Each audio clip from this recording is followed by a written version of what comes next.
품질 경영론 동영상 강의 카노 모델 파트입니다.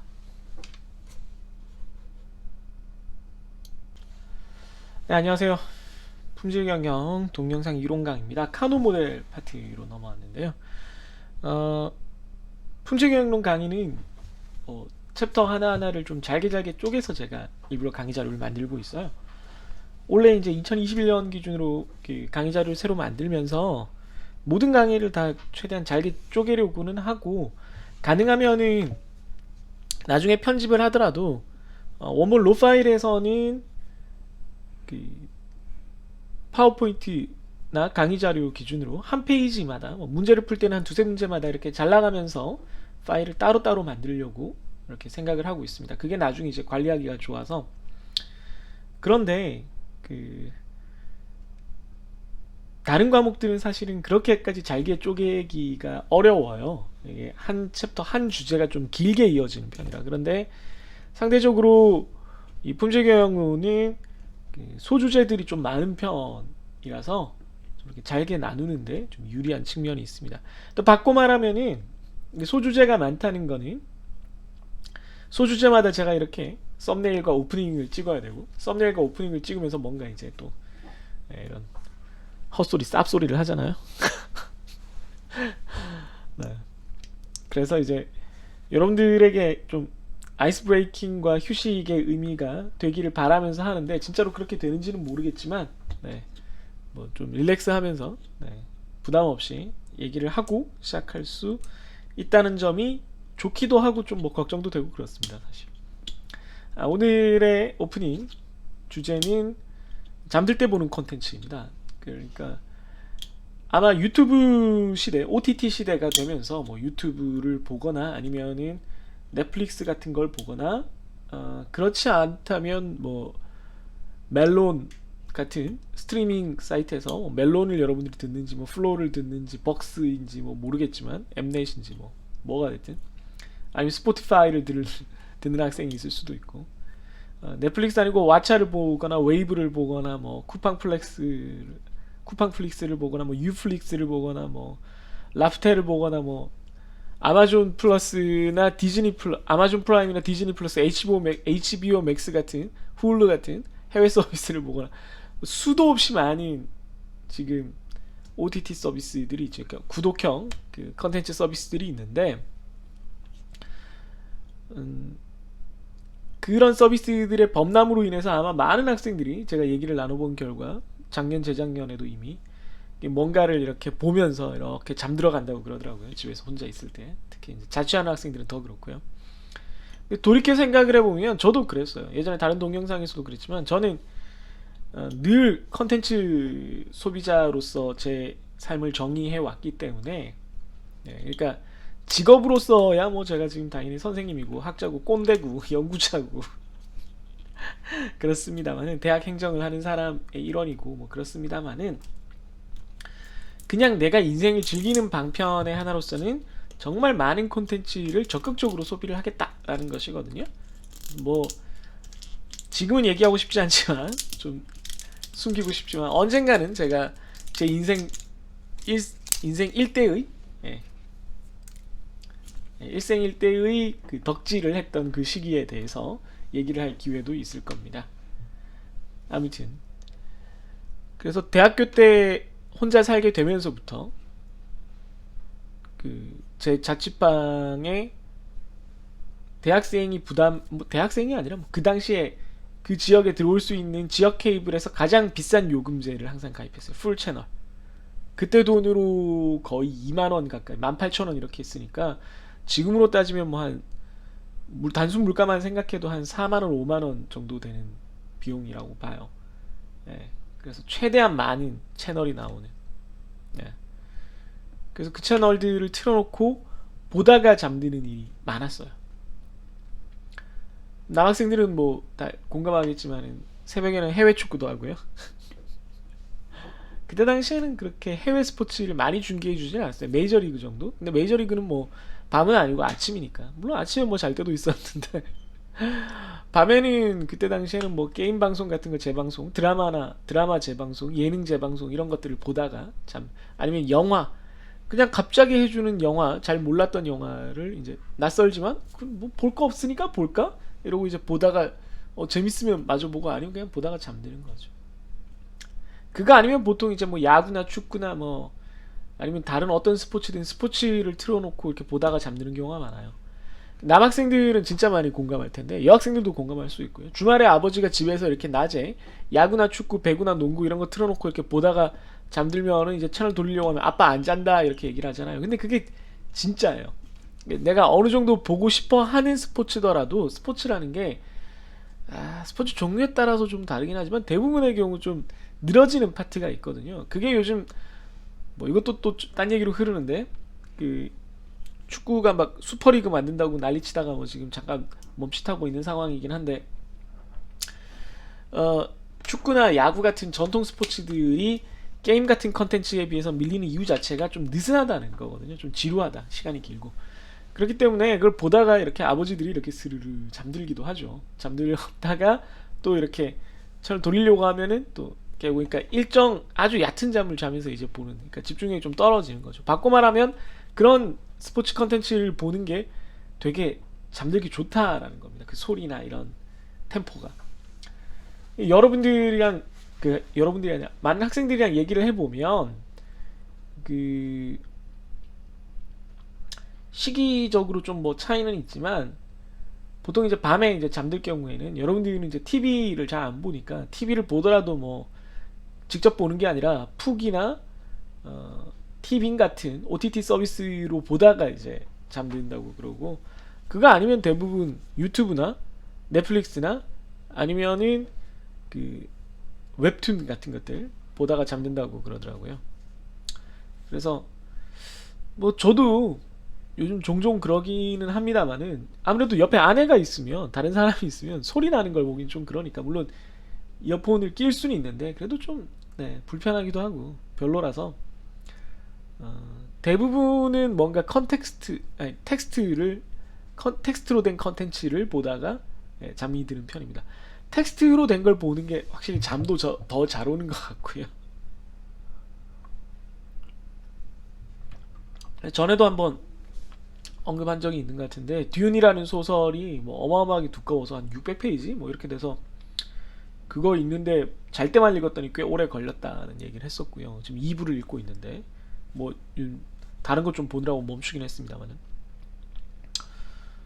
그런 소설책을 읽는 게 가장 잠이 솔솔 오는 잘 오는 그런 제 나이트 콘텐츠 베드 콘텐츠 뭐 그렇게 불러야겠죠. 그런 종류로 침대 콘텐츠입니다. 여러분들은 뭐 유튜브 뭐 혹은 뭐 TV 뭐 이런 걸 보실 텐데 유튜브를 보다가 잠든다는 개념 물론 제 강의를 혹시 틀어놨다면 너무나 잠이 잘 오겠습니다만은 그게 아니면 보통 유튜브 컨텐츠들은 이제 재미를 추구하기 위해서 뭐 ASMR 같은 거야 다르겠지만 좀 자극적이잖아요. 그러니까 많이 웃기거나 뭐 이렇게 되게 놀랍게 하는 그런 것들이 대부분일 텐데 유튜브 컨텐츠를 보면서 어떻게 잠이 드는지 잘 모르겠어요. 왜냐면 웃게 되면 잠이 깨니까 재미가 있어지면 잠이 깨니까 그러네 뭐 이런 식으로 이렇게 슥 흘러가다가 잠이 와야 되는데 유튜브를 보다가 잠을 자려면 어떤 걸 봐야 되나 뭐 이런 생각이 듭니다. 제가 보는 유튜브 컨텐츠들은 대부분 다 예능 뭐 스포츠 이런 것들이라서 스포츠는 근데 또 유튜브에는 풀 경기가 안 올라오고 하이라이트가 올라오기 때문에 또 그걸 보다가 잠들기가 그렇게 쉽다고는 생각되지 않아요. 뭐 여러분들이랑 좀 얘기를 해보고 싶네요. 여러분들은 어떤 컨텐츠를 보다가 잠드는지. 그냥 이게 이제 휴대폰이 생기고 나서는 대부분의 사람들이 그냥 누워서 아무것도 안 하다가 딱 잠드는 일은 없는 것 같아요.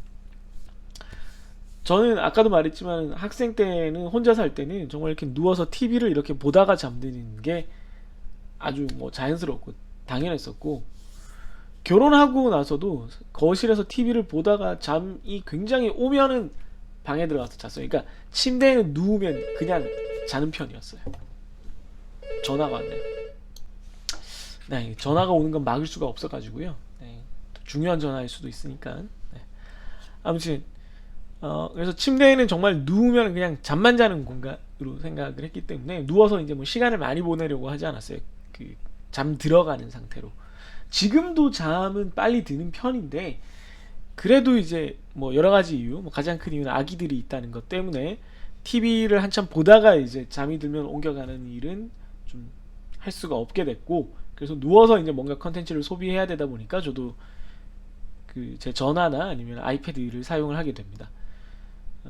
눈에는 안 좋은 것 같고요. 그러니까 여러분들은 그 휴대폰이 없었던 시절에 이렇게 혼자 살면서 자기 수면을 조절해 본 적이 아마 없는 학생들이 대부분일 것 같은데, 저는 그렇지 않은 시절, 그러니까 TV를 보다가 잠들던 시절, 혹은 뭐 그런 것도 없이 그냥 뭐 가만히 있다가 잠들어야 되는 시절을 살았었기 때문에, 이게 좀 잠이 드는 방식의 변화가 있는 것 같아요. 그 잠이 드는 순간을 컨텐츠 즐기는 시간으로 이렇게 받아들이게 된 지는 그렇게 오래되지 않은 것 같습니다.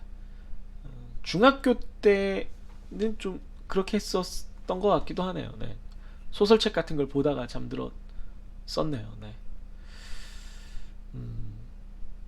그때 뭐 열국지 이런 책들 굉장히 재밌게 봤는데, 여러분들한테는 재미없겠지만 아무튼 그렇습니다. 여러분들은 어떤 컨텐츠를 잠자리에서 잠이 들어갈 때 활용하시는지, 즐기시는지, 뭐 그냥 인스타 피드만 쭉쭉쭉쭉 돌리다가 자는지는 모르겠습니다만 재밌는 게 있으면 알려주세요. 네. 오늘은 그런 얘기를 해봤고요. 강의로 넘어가도록 하죠. 네, 카노 모델입니다. 네, 카노 모델은 그 제품이 가진 특성에 관련돼서 그 품질이 우리가 뭐 좋다 나쁘다를 뭐 가지고 뭐 어떤 게 좋은 거다, 과연 품질은 뭘 하기 위한 거다, 품질은 비용으로 측정해야 된다, 이런 많은 얘기들을 했지만 그걸 이제 조금 다른 방식으로 이제 또 접근하는 한 가지 개념이 카노 모델입니다. 카노 모델에 대해서 한번 같이 살펴볼게요. 옆에 제가 카노 모델하고 품질 특성의 부제로 품질의 2차원이라는 말을 달았어요.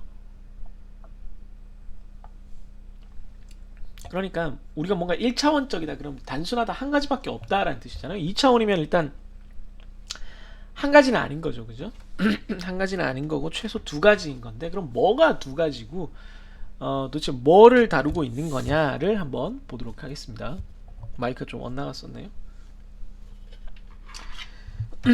허츠버그라는 사람이 그 동기 위생 이론을 만듭니다. 그러니까 동기는 모티베이션이죠. 모티베이션. 그러니까 쉽게 말해서 플러스라고 그냥 보시면 되겠습니다. 뭐 모티베이션 철자가 중요한 게 아니고 뭐가 플러스 되는 거예요. 반대로 위생은 하이진인데, 네. GI인가? 갑자기 왜 기억이 안 나지? 마이너스입니다. 네, 철자가 틀렸을 수도 있네요. 죄송합니다. 뭐는 뭐 지우면 되지. 쓱쓱쓱쓱.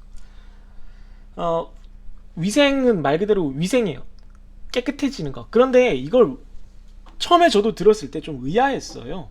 이게 왜 한쪽은 동기인데 왜 한쪽은 위생으로 이렇게 판단을 하느냐.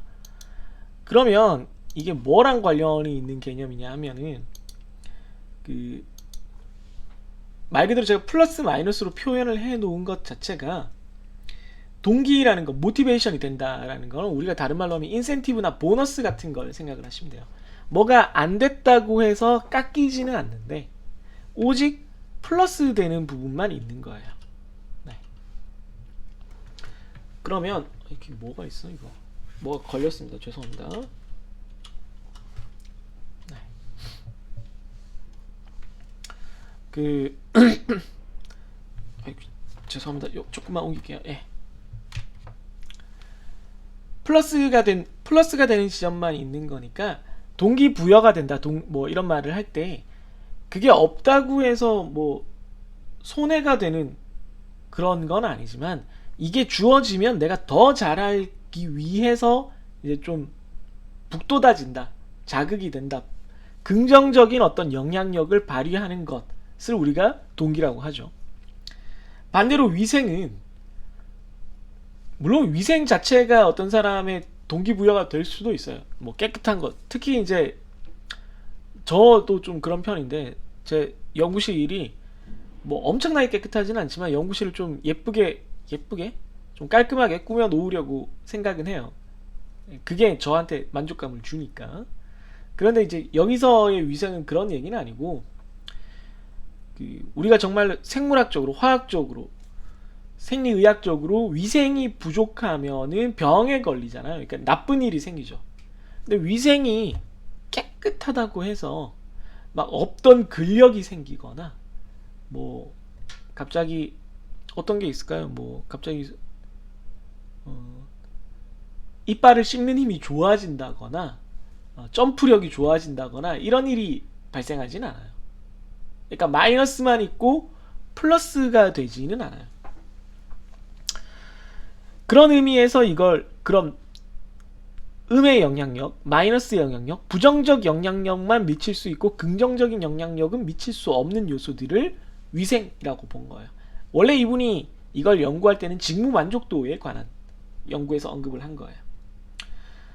그러니까 아까 말한 보너스나 뭐 인센티브 혹은 승진 기회 이런 것들은 동기가 되는 거예요.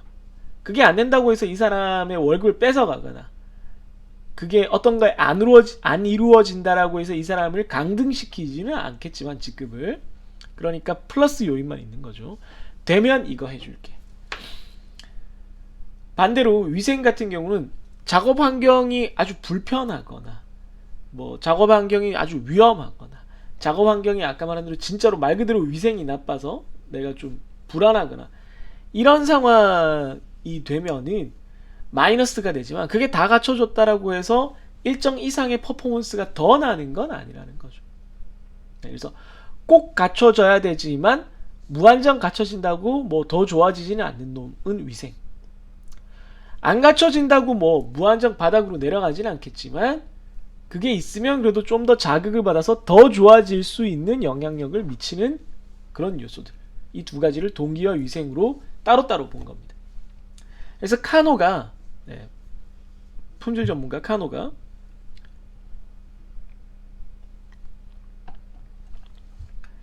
이 두 가지 개념을, 이 이원적인 개념을 품질에다가 갖다 붙인 거예요. 그래서 카노가 얘기하기를, 고전적으로는 우리가 생각할 때 품질이라는 것이 어떤 요구 조건을 충족시키는 거다. 그래서 이 요구 조건이 충족이 되면 될수록, 더 하면 더 할수록, 그 요소가 더 커지면, 그 요소에 해당하는 값이 커지면 커질수록 사용자 만족이 비례해서 올라간다, 이렇게 봤어요. 그러니까 선형적이다. 그러니까 얘가 올라가면 얘는 무조건 올라가고, 얘가 내려가면 얘는 무조건 내려가고, 이런 관계다라고 본 거죠. 그런데 정말 그러냐라는 이제 의문이 든 거죠. 방금 동기위생이론에서 본 것처럼 어떤 거는 플러스로만 영향을 미치고 어떤 건 마이너스로만 영향을 미치는 그런 요소들도 있을 거다라는 거예요. 그래서 선형적이지 않고, 늘 일정한 비례로 올라가는 걸 우리가 선형적이라고 보통 표현을 하는데, 그러니까 선형적이지 않다는 거죠. 플러스에만 영향을 미치면 마이너스 쪽에는 아예 영향이 없으니까. 반대로 마이너스 쪽에만 영향을 미치면 더 많이 올라가더라도 플러스 쪽으로 넘어갔을 때는 영향이 아예 없으니까 영향이 일정하지 않고, 게다가 두 가지 측면에서 서로 다르게 이루어진다, 이원적이다 라는 것을 카노가 주장을 한 겁니다. 그래서 카노가 이 이원적인 품질을 구체적으로 어떻게 사람들에게 이제 설명을 했느냐 하면, 품질 특성, quality attribute라는 걸로 이제 모델을 만들었는데, 두 가지 차원에서 묘사를 한 거죠. 두 가지 차원에서. 저는 이게 지금 정사각형이거든요. 이 화면에서 약간 길어 보이는데 괜찮은 건지 모르겠어요. 여러분들한테도 정사각형으로 보이겠죠? 네, 보여야 됩니다. 네. 그래서 그 두 가지 축을 만들었어요. 하나가 기능이나 물리적 특성, 아까 말한 대로 고객의 어떤 요구 조건이나 어떤 그 특성의 어떤 요소의 값이 있다 그러면 그 값이 점점 커지는 걸 가로축에 둔 겁니다. 뭐 예를 들면 자동차면 속도 뭐 이런 거예요. 그 다음 세로축은 그 값의 변화에 대해서, 세로축 고객 만족이 얼만큼 변하느냐를 세로축에 나타낸 겁니다. 네. 그럼 전통적인 고전적 품질은 요 회색이에요. 요 회색은 고전적 품질입니다. 그러니까 선형적이죠.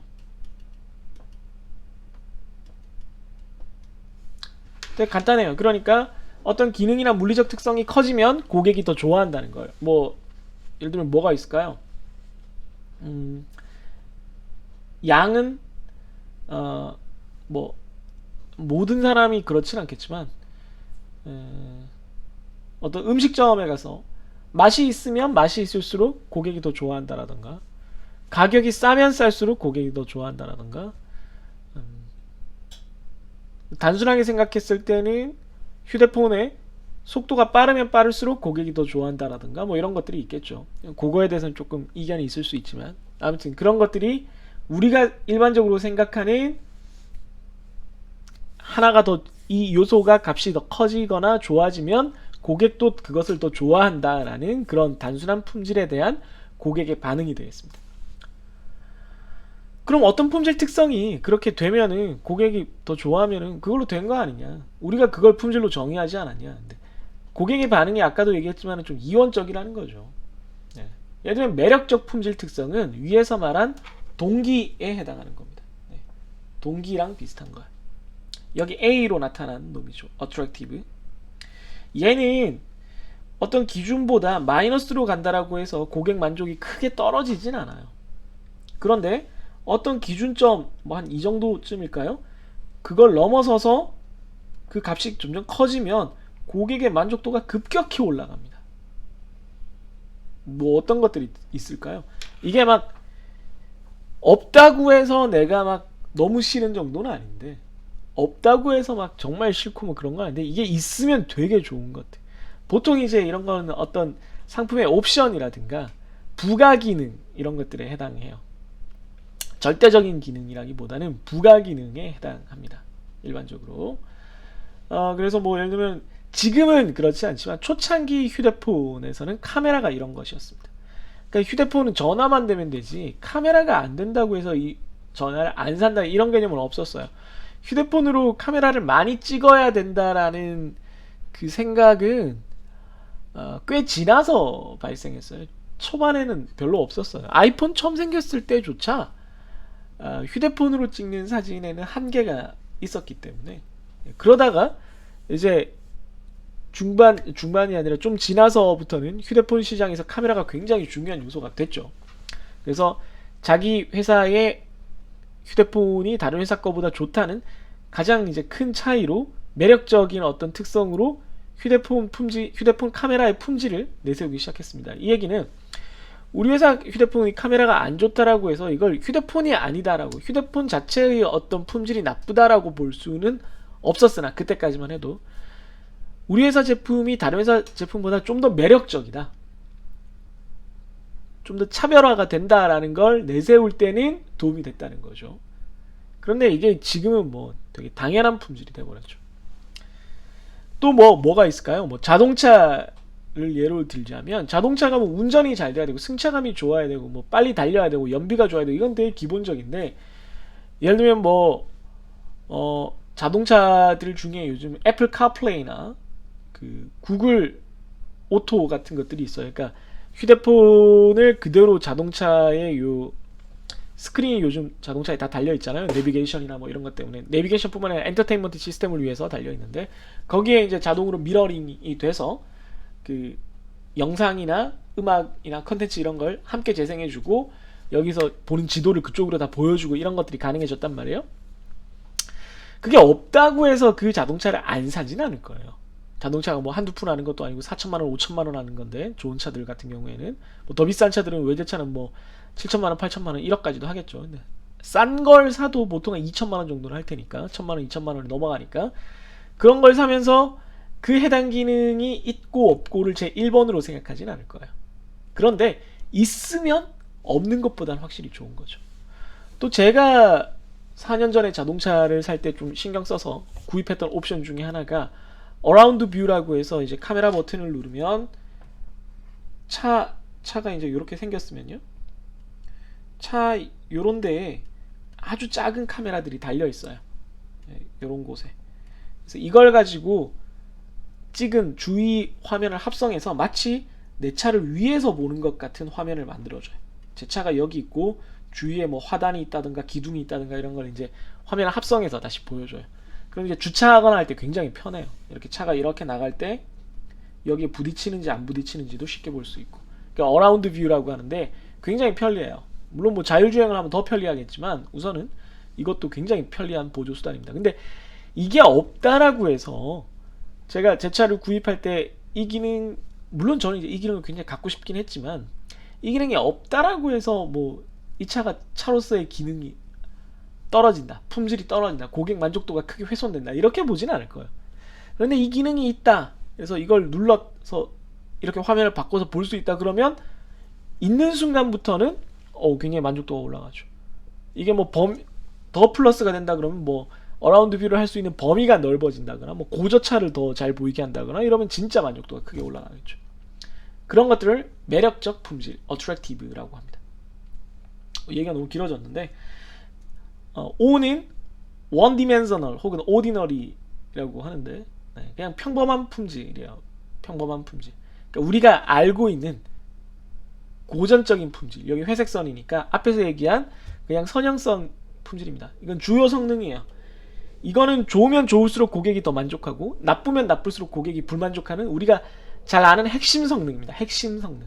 이게 보통 요 파트의 특성에 대해서 그 제품을 만드는 회사들이 가장 주목을 하고 잘 만들기 위해서 애를 씁니다.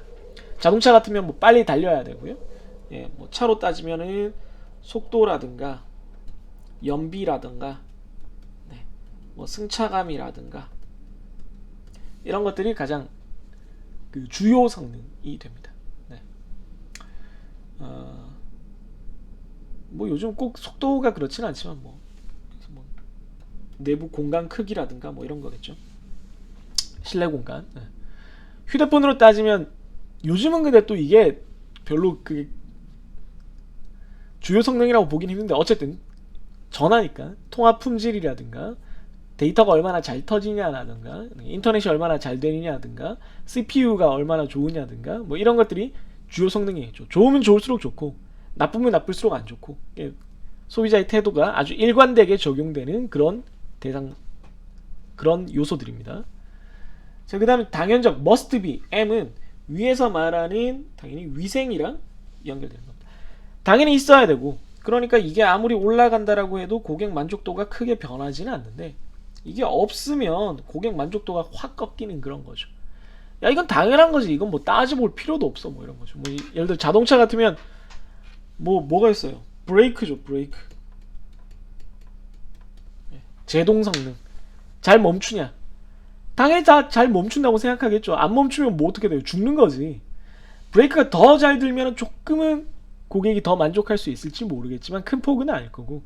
근데 브레이크가 잘 안 된다? 야 그럼 이 차 못 사겠네. 바로 이렇게 생각하는 거죠. 야 이 차는 안 돼. 사지 마. 이렇게 되는 거죠. 그런 것들이 must be입니다. 전화에 있어서 이거 뭐 당연하게 받아들여지는 것들 뭐 예전 아까도 말했지만 이제는 휴대폰 카메라로 뭐 줌이 되거나 휴대폰 카메라로 오토포커스가 되거나 이런 거는 이미 이제 당연적 품질에 거의 가까워졌어요. 그래서 이게 안 되면 안 사지. 요즘 뭐 휴대폰 뭐 누가 사겠어요. 그것뿐만이 아니라 뭐 무선 충전이라든가 이런 것들도 처음에는 매력적 품질이었다가 지금은 당연적 품질이 돼버렸을 거예요. 휴대폰에서 여러분들이 당연하게 생각하는 게 또 뭐가 있을까요? 뭐 모르겠네요. 뭐 화면 화질, 화면이 LCD가 아니라 뭐 딴 게 있을 수가 없지만 뭐 그런 것들. 화면이 있다 없다 말도 안 되네요. 뭐 요즘 뭐 화면이 다 그 긁힘 방지 코팅이 되어 있으니까 고릴라 글래스 코팅이나 뭐 코닝사의 뭐 특허 코팅이나 뭐 이런 코팅들이 되어 있으니까 사파이어 코팅이나 뭐 이런 게 되어 있으니까 그 코팅이 이제 당연적 품질이겠죠. 어느 정도 잘 견뎌줘야 되는 거죠. 워낙 비싼 물건이니까. 그 다음 무관심 품질이 있습니다. 무관심 품질은 여기에 뭐 굳이 표현할 필요 없는데 굳이 표현하자면 어떻게 되겠어요? 이렇게 되는 겁니다. 증가하더라도 안 변해요. 만족도가. 사람들이 신경을 안 쓰는 거예요.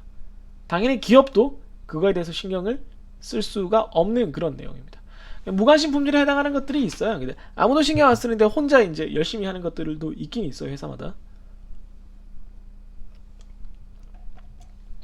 옛날에 올림푸스 카메라가 좀 그랬었는데 그 아무도 그걸 원하지 않았는데 그 비싼 DSLR을 그렇게 쓰는 사람이 별로 없는데도 불구하고 방수 방진을 뭐 지금 휴대폰 밀리터리 스펙 수준으로 막 만들고 막 그랬었거든요. 물론 이제 나중에는 그게 의미가 있어졌는데, 예, 그래서 뭐 기업의 어떤 특성 때문에 그걸 추구할 수도 있고 다른 이유 때문에 추구할 수도 있는데 일반 소비자들에겐 크게 의미 없는 그런 요소들도 있습니다. 반대로 역품질이라는 게 있어요. 그게 너무 이제 추구가 되면 오히려 고객이 불만족이 커지는 그런 게 있는데 100% 그렇게 역품질이 되는 요소가 있을 수는 없고 그러면은 그걸 조정을 하겠죠. 아예 방향을 반대로 바꾸겠죠. 예를 들면 무슨 말이냐면 가로축을 무게라고 두면 당연히 무게가 무거우면 보통 휴대폰 같은 경우에는 이렇게 줄어들겠죠. 그런데 예전에 지금은 아니에요. 지금은 휴대폰을 어떻게든 가볍게 만들려고 애를 쓰겠죠. 예전에 그 2G폰 시절에 휴대폰이 정말 정말 작아진 때가 있었어요. 정말 작아졌어요. 한 요 정도? 진짜 진짜 작았어요. 그래서 크기와 무게가 그때도 작고 가벼운 게 좋다고는 했지만 너무 가벼워졌더니 오른쪽으로 오히려 가볍다라고 하면은 일반적으로는 O에 해당할 것 같은데 오히려 너무 가벼워지면은 너무 가벼워지면 이렇게 꺾이는 경우가 생겼어요. 너무 작고 가벼워서 이게 막 잡는 느낌도 안 좋고 이게 너무 가벼워서 손에 있는 것 같지가 않아서 좀 만족감이 떨어지는, 그러니까 극단적으로 말하면은 감성이 떨어지는 이거 지금 뭐 우리가 계시는 교수님도 그렇고 뭐 인간공학 쪽에서 연구를 하는 건데 일정 정도의 무게감이 있어야 이 제품이 단단하고 고품질이라는 느낌을 가지게 돼요. 근데 그렇지 않으면 오히려 이게 마음에 안 드는 거죠, 사람들이. 그래서 완전히 역품질을 이루는 요소는 없고 그러면은 방금 말한 것처럼 플러스 마이너스를 아예 바꿔서 그 기준을 정하면 되는 거니까 부분적으로 일정 수준을 넘어가면 거꾸로 역품질이 되는 것들이 꽤 있어요. 네, 그런 것들이 이 R, 리버스 부분적 역품질에 해당합니다. 그래서 카로 품질 특성이 뭐 이렇게 5가지로 이루어지지만 사실은 여러분들이 주목할 것은 이 그래프에 그려져 있는 AOM 요 3가지입니다. AOM 요 3가지를 저기 위에 적혀있는 동기위생 그리고 일반적인 고전적인 선형적 관계에 각각 대응시켜서 이해를 하시고 다음 페이지에 나오는 개념들을 계속 공부를 해나가시면 되겠습니다. 좀 설명이 길어졌네요. 네, 카노 모델의 그 이원적 품질 특성을 방금 살펴봤고요. 요거를 이용을 해서 그러면 실제로 우리가 어떤 요소가 있을 때 그 제품의 품질을 구성하는 여러 가지 요소들이 있을 때 그 요소들이 AOM 어디에 해당하는지, 자꾸 AOM 이러니까 음오아예 생각나는데 제가 이거 처음 강의할 때는 음오아예 하면 학생들이 알아들었는데 이제는 음오아예 하면 그 뭐야 이렇게 생각할 수도 있겠네요. 네. 언젠가 한번 뭐 제가 좋아하던 시절부터, 제가 처음 아이돌을 좋아하던 시절, 우리나라 아이돌이라는 개념이 처음 들어왔을 때부터 한번 역사라기보다 그냥 제 입장에서 추억을 한번 얘기해 보는 것도 재밌겠네요. 아무튼 AOM을 네, 구별을 어떻게 할 거냐, 결론부터 얘기하면 그냥 단순히 설문조사를 해요. 이 항목, 각각의 항목에 대해서 뭐 아까 말한 대로 휴대폰이면 무게, 뭐 스크린 크기, 뭐 통화 품질 이런 것을 주고 이게 점점 좋아지면 뭐 더 만족하시겠습니까? 뭐 이렇게 이제 물어보는 거죠. 그래서 그걸 설문조사를 하는데 그 조사 결과를 가지고 이 표기하는 방식이 여기 오른쪽 표에 있어요. 그 보면 불충족 시 어떻게 되겠습니까? 그리고 충족 시 어떻게 되겠습니까? 그러니까 말 그대로 휴대폰 뭐 예를 들어 화면 크기다. 그러면 화면 크기가 뭐 원하는 수준의 충족이 됐을 때, 안 충족됐을 때는 어떻겠습니까? 통화 품질이 그럴 때는 어떻겠습니까? 뭐 이런 거죠. 자동차 같으면 연비가 잘 나오면은 어떻겠습니까? 안 나오면 어떻겠습니까? 이거에 대해서 어떻게 반응하는지를 보는 거예요. 그러면 왜 이걸 따로따로 보느냐? 앞에서도 얘기했지만 요걸 이렇게 기준으로 나눠서 이쪽과 이쪽을 따로 보는 거예요. 이쪽은 충족이고 이쪽은 불충족인 거거든요. 그러니까 충족됐을 때 이렇게 움직인다고 하면, 이렇게 증가한다고 하면 A 혹은 O인 거고, 불충족됐을 때 이렇게 반비례로 움직인다 그러면 M 혹은 O인 거예요. 그런데 불충족일 때는 반비례하는데 충족일 때는 거의 뭐 비례하지 않는다, 별 차이가 없다 그러면 M인 거고, 둘 다 비례한다 그러면 O인 거고, 뭐 이런 식으로 이제 판별을 하는 거죠. 그래서 불충족에 대한 반응이 어떻게 될 거냐, 불충족인데 만족하면 안 되겠죠. 불충족인데 불만족하고 충족하면 만족하고, 그럼 이게 제일 일반적인 케이스겠죠. 네, 그러니까 둘 다 정상적, 그냥 우리가 생각하는 평범한 반응을 보인다. 그럼 앞에서도 봤지만 그냥 O입니다. O. 오더널입니다. 오더널이. 네.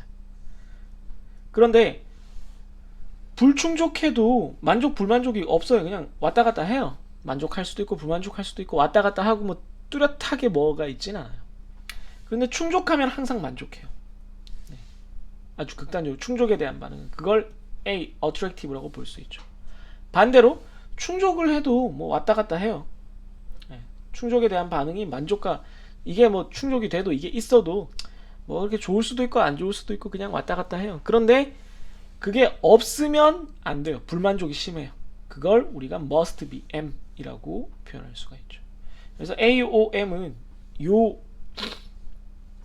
가장자리와 코너에 이렇게 위치를 하고, 그 반응에 따라서 나머지 가운데는 불충족해도 왔다 갔다 충족해도 왔다 갔다 이렇게 나오는 애들은 indifferent, 별 차이가 없다. 그러니까 명확하게 말하면 여기 한가운데만 I여야 되지만 뚜렷하게 A나 M이 안 되는 애들은 다 I로 판별을 합니다. 그리고 나머지 이쪽 모서리와 가장자리에 있는 애들은 생각해보시면 반비례하고 있는 거예요. 충족하면 불만족하고 불충족하면 만족하는 이상한 애들이니까 R, 리버스 역품질에 해당을 합니다. 그리고 충족해도 만족하고 불충족해도 만족한다. 이거 뭐예요? 이상한 애죠. 여기도 충족해도 불만족하고 불충족해도 불만족한다. 그럼 이쪽은 그냥 마냥 행복한 애고 얘는 마냥 불행한 애야. 이건 설문조사의 결과에, 설문조사 우리가 조사를 한 거에 대해서 어떤 확정적인 평가를 내릴 수가 없는 애야. 이상한 애인 거야 그냥. 응답자를 신뢰할 수 없는 경우예요. 그래서 그걸 S, skeptical이라고 합니다. skeptical. 그 skeptic이라 그러면 이제 비판적으로 바라보는, 회의적으로 바라보는 걸 말하고, 뭐 용어가 사실은 좀, 원래는 회의주의자라 그러면은 철학에서는 뭔가를 계속 의심하는 그런 사람을 의미해요. 종교적으로는 신앙이 없는 사람을 얘기를 하고요. 그런데 이제 여기서 skeptical은 이게 좀 이상한 그런, 그러니까 방금 설명한 대로 얘가 도대체 왜 이렇게 응답을 하는지 알 수 없는, 좀 의심스러운 상태가 의심스러운, 판단의 근거나 판단의 방식이 명확하게 해석되지 않는 그런 뜻입니다. 그래서 그냥 안 쓰겠다 이겁니다. I나 R도 사실은 뭐 그렇게 아주 그 쓸모 있는 정보는 아닌데, 그나마 I까지는 우리가 좀 정보로 많이 쓰는 편이고, 네. A, O, M, I까지는 좀 쓰는 편이고, R이나 S는 잘 안 나오고요. 나오면 좀 설문조사가 제대로 되고 있나? 조사가 제대로 되고 있나? 이런 생각이 들죠. 그런 다음에 이걸 여러 사람에게 이렇게 질문을 하게 되니까, 그럼 과연 어떻게 할 거냐? 그냥 단순히 한 50명한테 물어봤는데 A가 제일 많이 나왔다, 30이 나왔다. 그럼 자동차의 속도는 뭐 A네요.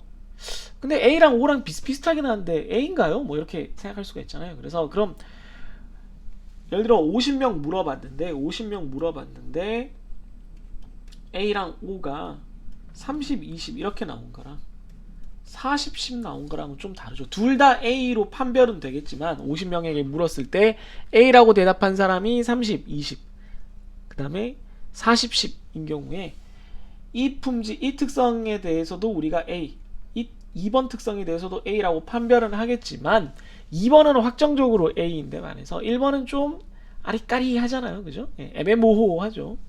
그래서 그걸 좀 수치화하고 싶다라고 해서 만들어진 게 CS입니다. CS. Category Strength입니다. 그러니까 A, O, M, I, R의 카테고리에다가 우리가 분류를 할 건데, 이 특성을 어느 카테고리에 어느 정도의 강도로 속하느냐 하는 거예요. 이 게임을 하는 학생들 같으면 특정 직업군으로 소속이 되는데 그 강도가 어느 정도냐 하는 겁니다.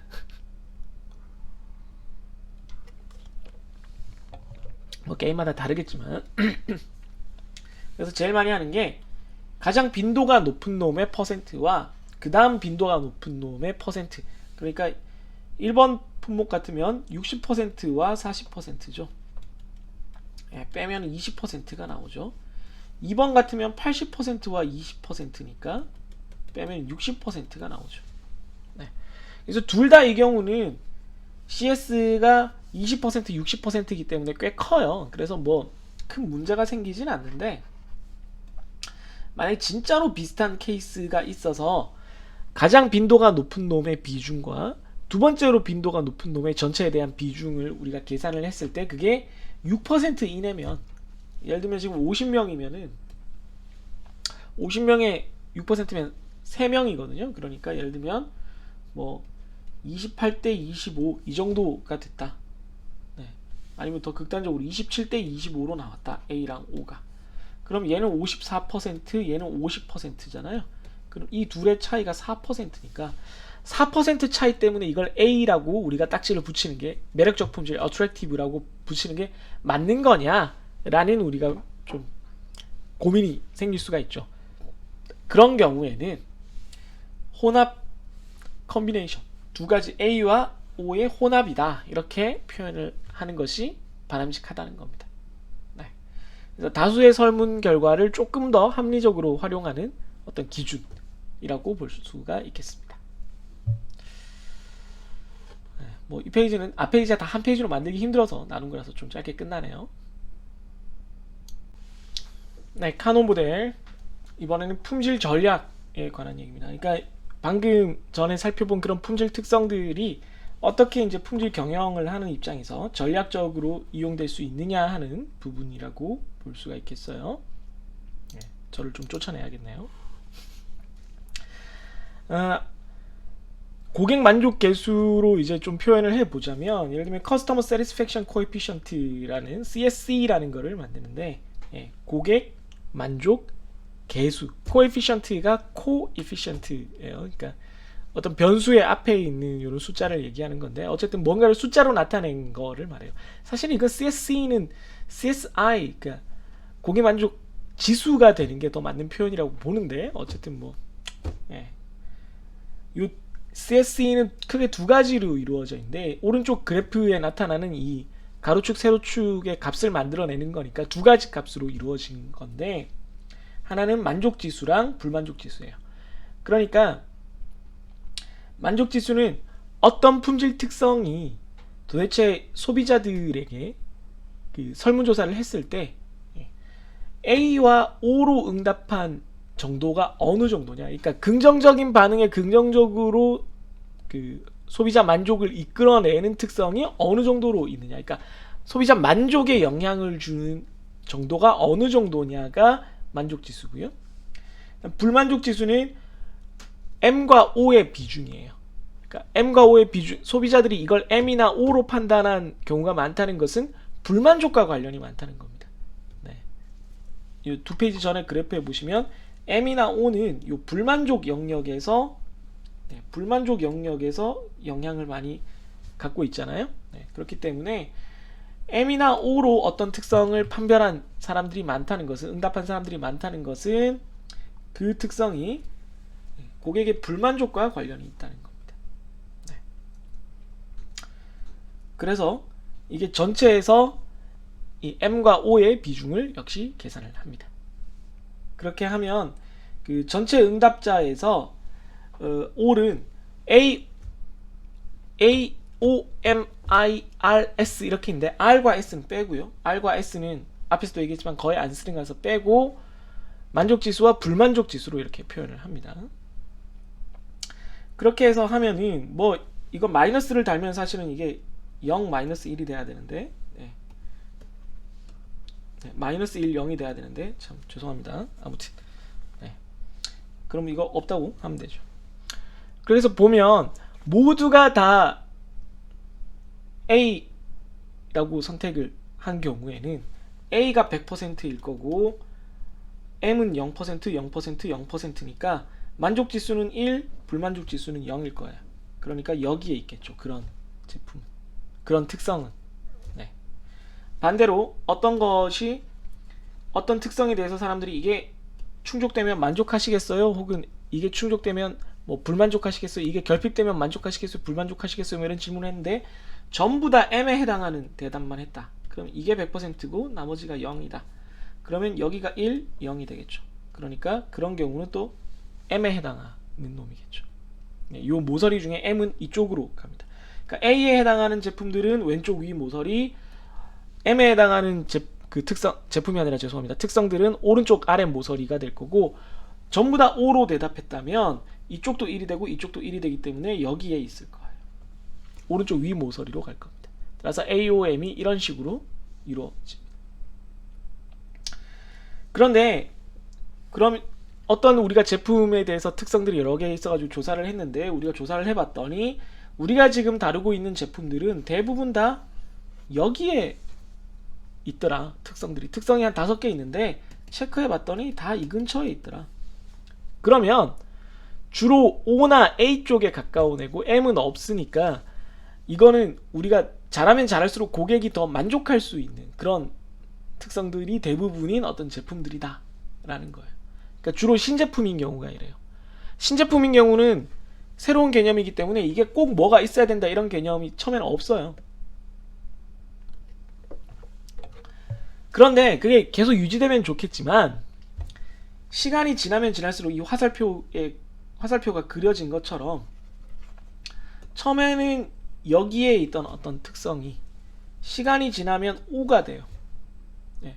처음에는 A라서 만족되면 좋고 그게 그러니까 충족되면 좋고 충족이 안 돼도 그 값이 낮아도 그 부분의 물리적 특성이 낮아도 뭐 괜찮아. 뭐 있으면 좋은 거지. 뭐 이 정도로 생각하든 동기에 해당하는 그런 특성이 어느 시간이 되면은 되게 핵심적인 특성이 돼서 이게 이 값이 좋으면은 만족하고 이 값이 안 좋으면 불만족해요.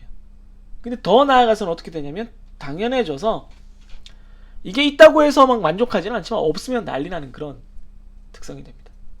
아까 살펴봤던 휴대폰의 카메라가 그랬어요. 휴대폰 카메라가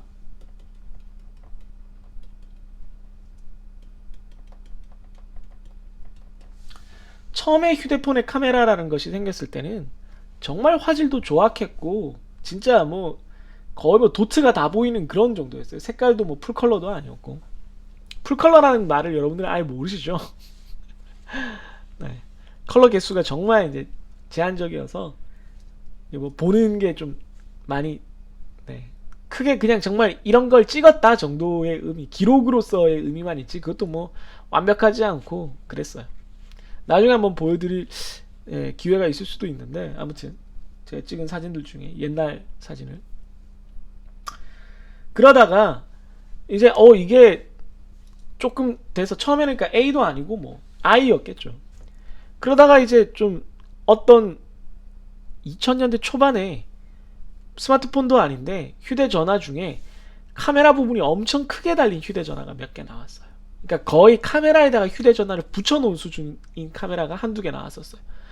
그거는 그 당시에 유행하던 휴대용 디지털 카메라를 반쯤 대체할 수 있어서 이게 있으니까 약간 매력적이다 이렇게 되기도 했었어요. 그 이유 때문에 그 휴대전화를 사는 사람이 있었던 거죠. 그래서 A가 됐어요. 그렇다라고 해서 그 카메라 기능이 없는 다른 휴대폰들이 사람들한테 불만족을 줬느냐? 전화로서 그렇지는 않았어요. 그냥 A인 거예요, 말 그대로. 있으면 좋은. 근데 시간이 지나면서 이게 스마트폰 세계에서도 처음에는 A였어요. 그냥 뭐 있으면 되지라고 하다가 이게 스마트폰에서 그 카메라로 찍은 것이 사진이 엄청 잘 나오니까 이게 카메라 성능이 좋은 것이 더 장점이 되는구나. 나는 카메라 때문에 이 휴대폰을 샀어 라는 얘기가 나오기 시작해요. A죠. 근데 뭐 카메라가 안 된다고 이 휴대폰을 안 사, 아이폰 혹은 갤럭시를 안 사 이런 말까지는 나오진 않았어요.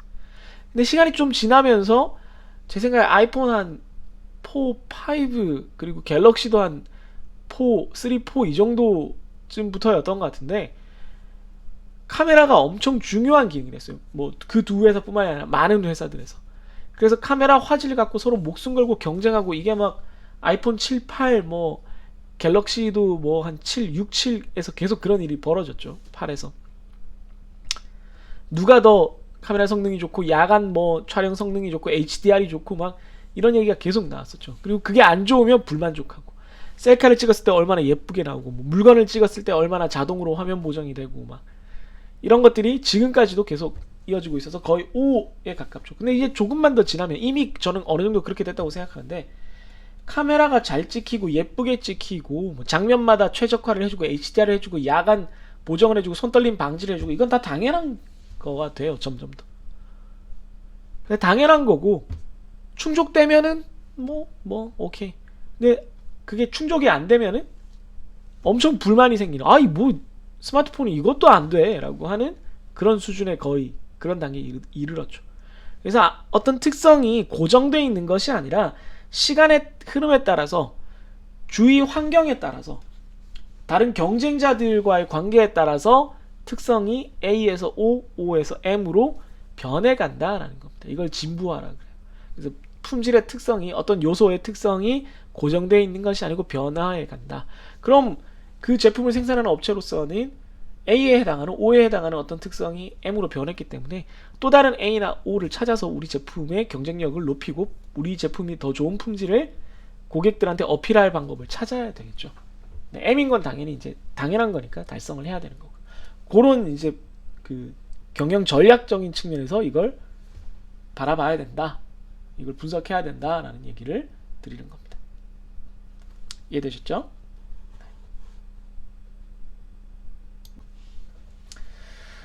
네, 이번 강의 자료의 끝페이지는 개구리 요즘 뭐 그 우울한 개구리 페페 짤도 많지만 이거 커밋이라 그래서 아마 세서미 스트리트에 나오는 그 캐릭터인 것 같은데 종이 인형 막 이렇게 사람이 손 넣어서 막 이렇게 움직이면서 하는 우리나라도 제가 어릴 때는 그런 이렇게 인형극처럼 하는 어린이 프로그램 많은데 요즘은 잘 모르겠어요. 제가 안 봐서 그런가요? 아니면 없는 건지 모르겠습니다.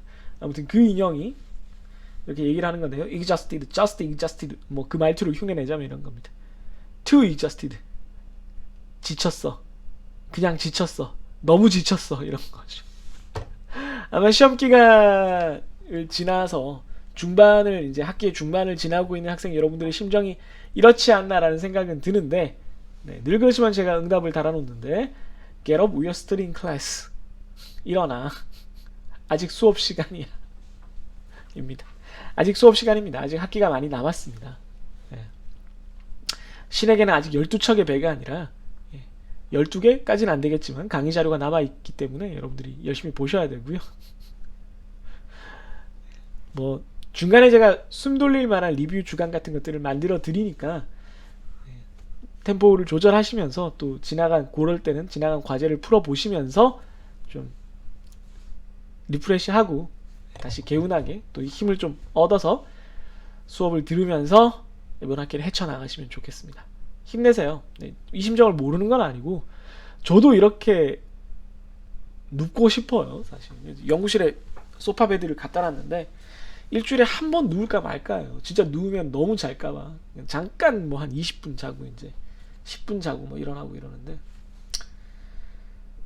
뭐 다 그렇지 않겠습니까? 다들 힘들고 피곤하고 그러시겠죠. 100번 이해는 하지만 그래도 선생님은 열심히 가르칠 때 좋은 것이고 보기 좋은 것이고 학생은 열심히 공부할 때 보기 좋은 거죠. 다들 자기의 본분을 충실히 하는 서로가 되도록 합시다. 힘내주세요. 카노 모델 강의가 끝났습니다. 뭐 품질 경영은 한 파트를 보통 한 번에 제가 다 녹화를 하는 편이라서 이번엔 좀 길어진 것 같은 느낌은 드는데 편집을 해봐야 최종 몇 분인지는 알 수 있겠습니다만은 지루하지 않았기를 바라고요. 그런 의미에서 클로징은 좀 짧게 해야겠네요. 강의를 하면서 물을 마시거나 하는 일 때문에 시간이 너무 이렇게 지체되지 않으려고 애를 쓰는데 지금은 강의를 계속 찍었더니 좀 목이 아파서 계속 이렇게 물을 마시고 있습니다. 이제 여름이 다가오잖아요. 그래서 저는 연구실에 큰 얼음 얼리는 이 틀이랑 그 얼려진 얼음을 이렇게 드르륵 해서 이렇게 담아 놓기 위한 그 밑에 바구니 그 다이소에서 세트로 팔더라고요. 그것도 사다 놨어요. 그래서 얼음도 얼려 놨는데 여름 되면 사이다 사서 네, 잼이나 청을 가지고 이렇게 에이드를 만들어 먹을 것도 기대하고 있습니다. 네, 그런 즐거움을 기다리는 것도 참 좋아요. 별거 아니지만 먹으면 되게 기분이 좋거든요. 그래서 제가 에이드 먹을 때 그냥 먹으면 또 맛이 떨어지니까 좀 느낌이 안 사니까 빨대도 사놨거든요. 그래서 빨대로 이렇게 딱 먹으면 기분 좋습니다. 놀러 오면 한 잔씩 해드릴게요. 네, 그러면 여러분들도 뭔가 달콤한 디저트를 드시거나 아니면 뭐 커피라도 한 잔 하시고 바람도 쐬고 하면서 또 다음 강의 동영상을 기다려 주시길 바랍니다. 좀 이렇게 하고 다음 걸 눌러주세요. 네, 그러면 다음 동영상에서 또 뵙도록 하죠. 네, 안녕히 계세요.